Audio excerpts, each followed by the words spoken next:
Hi hello ನಮಸ್ಕಾರ. ಎಲ್ರೂ ಹೇಗಿದ್ದೀರಾ? ಚೆನ್ನಾಗಿದ್ದೀರಾ ಅಂತ ಭಾವಿಸ್ತೀನಿ. ಫ್ರೆಂಡ್ಸ್, ಇವತ್ತಿನ ರಾಜಕೀಯದ ಬಿಸಿ ಬಿಸಿ ಬಾತ್ಗೆ ನೇರವಾಗಿ ಬಂದ್ಬಿಡೋಣ.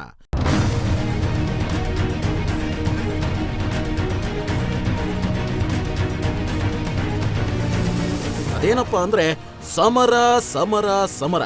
ಇದು ಅಂತಿಂತ ಸಮರ ಅಲ್ಲವೇ ಅಲ್ಲ, ಲೋಕಸಭಾ ಸಮರ. ಇನ್ನೇನು ಕೆಲವೇ ತಿಂಗಳುಗಳಲ್ಲಿ ಲೋಕಸಭಾ ಸಮರ ನಡೆಯಲಿದೆ. ಈಗಾಗಲೇ ರಾಜಕೀಯ ನಾಯಕರು ಲೋಕಸಭಾ ಸಮರದಲ್ಲಿ ವಿಜಯ ಪತಾಕೆ ಹಾರಿಸೋದಕ್ಕೆ ತುದಿಗಾಲಲ್ಲಿ ನಿಂತಿದ್ದಾರೆ. ಇದರ ಮಧ್ಯೆ ಈಗಷ್ಟೇ ಪಂಚರಾಜ್ಯ ವಿಧಾನಸಭಾ ಚುನಾವಣೆಯಲ್ಲಿ ಬಿಜೆಪಿ 3 ರಾಜ್ಯಗಳನ್ನ ತಮ್ಮದಾಗಿಸಿಕೊಂಡಿರೋದ್ರಿಂದ ಅತ್ಯಂತ ಆತ್ಮವಿಶ್ವಾಸದಲ್ಲಿ ಮುನ್ನುಗ್ತಾ ಇದೆ. ಇದರ ನಡುವಲ್ಲೇ ಇಂಡಿಯಾ INDIA ಅಲಯನ್ಸ್ ಈ ಪಂಚರಾಜ್ಯ ಚುನಾವಣೆಯಲ್ಲಿ ಎಲ್ಲೋ ಒಂದು ಕಡೆ ಎಡವಿದೆ ಅನ್ನೋ ಮಾತು ಕೇಳಿ ಬಂದಿದೆ. ತೆಲಂಗಾಣ ಬಿಟ್ರೆ ಕಾಂಗ್ರೆಸ್ ಎಲ್ಲೂ ಗೆದ್ದಿಲ್ಲ. ಆದ ಕಾರಣ ಎಲ್ಲೋ ಒಂದ್ ಕಡೆ ಮಿತ್ರ ಪಕ್ಷಗಳು ಕಾಂಗ್ರೆಸ್ ಮೇಲೆಯೇ ಮುನಿಸ್ಕೊಂಡಿರೋದು ಎಲ್ಲರಿಗೂ ಗೊತ್ತಿರೋ ಸಂಗತಿ. ಈ ನಡುವಲ್ಲೇ ನೋಡಿ, ಖಾಸಗಿ ಸುದ್ದಿವಾಹಿನಿ ಚುನಾವಣಾ ಪೂರ್ವ ಲೋಕಸಭಾ ಸಮೀಕ್ಷೆ ನಡೆಸಿದೆ. ಅದರಲ್ಲಿ ಯಾರ್ಯಾರಿಗೆ ಎಷ್ಟೆಷ್ಟು ಸೀಟು ಬರಲಿದೆ ಅನ್ನೋ ವಿಚಾರವನ್ನ ಬಹಿರಂಗಪಡಿಸಿದೆ. ಇಲ್ಲಿ ಯಾರಿಗೆ ವಿಜಯದ ಮಾಲೆ, ಯಾರಿಗೆ ಮುಖಭಂಗ, ಈ ಮಾತನ್ನ ನಾವು ಹೇಳ್ತಾ ಇಲ್ಲ, ಸಮೀಕ್ಷೆ ಹೇಳ್ತಾ ಇದೆ. ಖಾಸಗಿ ಸುದ್ದಿವಾಹಿನಿ ಎಕನಾಮಿಕ್ ಟೈಮ್ಸ್ ಕೊಟ್ಟಿರೋ ವರದಿ ಇದು. ಆ ಸಮೀಕ್ಷೆ ಏನು ನೋಡ್ತಾ ಹೋಗೋಣ ಬನ್ನಿ. ಮೊದಲಿಗೆ ಆಂಧ್ರ ಪ್ರದೇಶ ನೋಡೋದಾದ್ರೆ YSRCP 24ರಿಂದ 25 ಸೀಟು ಗೆಲ್ಲುತ್ತೆ ಅಂತ ಹೇಳಿದೆ. TDP 0ಯಿಂದ 1 ಸ್ಥಾನ, JSP 0, NDA 0. ಇನ್ನು ಕರ್ನಾಟಕದ ಕಡೆ ನೋಡೋದಾದ್ರೆ NDA 20ರಿಂದ 22 ಸ್ಥಾನ ಗೆಲ್ಲುತ್ತಂತೆ. ಕಾಂಗ್ರೆಸ್ 6ರಿಂದ 8 ಸ್ಥಾನ, JDS 0, ಇತರರು 0.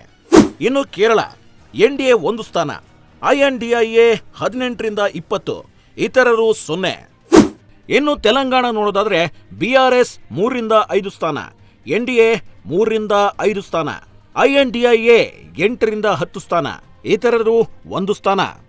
ಇನ್ನು ತಮಿಳುನಾಡು ನೋಡೋದಾದ್ರೆ NDA 1 ಸ್ಥಾನ, INDIA 30ರಿಂದ 36 ಸ್ಥಾನ, AIDMK 3ರಿಂದ 6 ಸ್ಥಾನ, ಇತರರು 2 ಸ್ಥಾನ.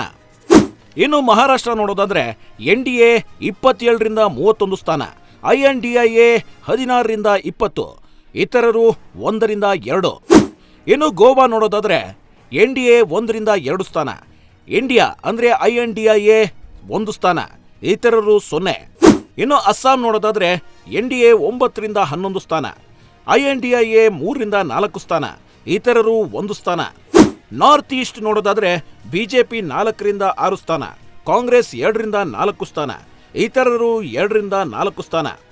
ಯೂನಿಯನ್ ಟೆರಿಟರೀಸ್ ನೋಡೋದಾದ್ರೆ NDA 2ರಿಂದ 4 ಸ್ಥಾನ, INDIA 1ರಿಂದ 3 ಸ್ಥಾನ, ಇತರರು 1 ಸ್ಥಾನ. ಇನ್ನು ಮಧ್ಯಪ್ರದೇಶ ನೋಡೋದಾದ್ರೆ NDA 27ರಿಂದ 29 ಸ್ಥಾನ, INDIA 1 ಸ್ಥಾನ, ಇತರರು 0. ಇನ್ನು ಛತ್ತೀಸ್ಗಢ ನೋಡೋದಾದ್ರೆ NDA 10ರಿಂದ 11 ಸ್ಥಾನ, INDIA 1 ಸ್ಥಾನ, ಇತರರು 0. ರಾಜಸ್ಥಾನ NDA 24ರಿಂದ 25 ಸ್ಥಾನ, INDIA 1 ಸ್ಥಾನ, ಇತರರು 0. ಉತ್ತರ ಪ್ರದೇಶ ನೋಡೋದಾದ್ರೆ NDA 70ರಿಂದ 74, INDIA 4ರಿಂದ 8, BSP 1, ಇತರರು 1ರಿಂದ 3 ಸ್ಥಾನ. ಇಲ್ಲಿ ಯಾರ್ಯಾರಿಗೆ ಸೀಟ್ ಹಂಚಿಕೆ ಆಗುತ್ತೆ, ಈ ಸಮೀಕ್ಷೆ ಏನು ಹೇಳುತ್ತೆ ಅಂದ್ರೆ ಬಿಜೆಪಿ 308ರಿಂದ 328 ಸ್ಥಾನ ಗೆಲ್ಲುತ್ತೆ ಅಂತ ಹೇಳುತ್ತೆ. ಕಾಂಗ್ರೆಸ್ 52ರಿಂದ 72 ಸ್ಥಾನ, DMK 20ರಿಂದ 24, BRS 3ರಿಂದ 5, TMC 20ರಿಂದ 24, AAP 4ರಿಂದ 7, YSRCP 24ರಿಂದ 25, BJD 13ರಿಂದ 15, ಇತರರು 66ರಿಂದ 76 ಸ್ಥಾನ. ನೋಡಿದ್ರಲ್ಲ, ಒಟ್ನಲ್ಲಿ ಈ ಸಮೀಕ್ಷೆಗಳು NDA ಪರವಾಗಿದೆ. ಇಲ್ಲಿ NDAಗೆ ಮತ್ತೆ ಅಧಿಕೃತ ಮತ ಸಿಗೋದಕ್ಕೆ ಕಾರಣ ಏನು ಅಂತ ನೋಡಿದ್ರೆ ಇಲ್ಲಿ 3 ಕಾರಣಗಳು ಕಾಣಸಿಗ್ತವೆ.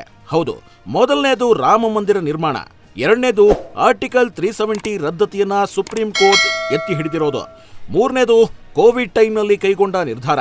ನೋಡೋಣ ಈ ಸಮೀಕ್ಷೆ ನಿಜವಾಗುತ್ತಾ ಅಥವಾ ಉಲ್ಟಾ ಹೊಡೆಯಬಹುದಾ ಅಂತ.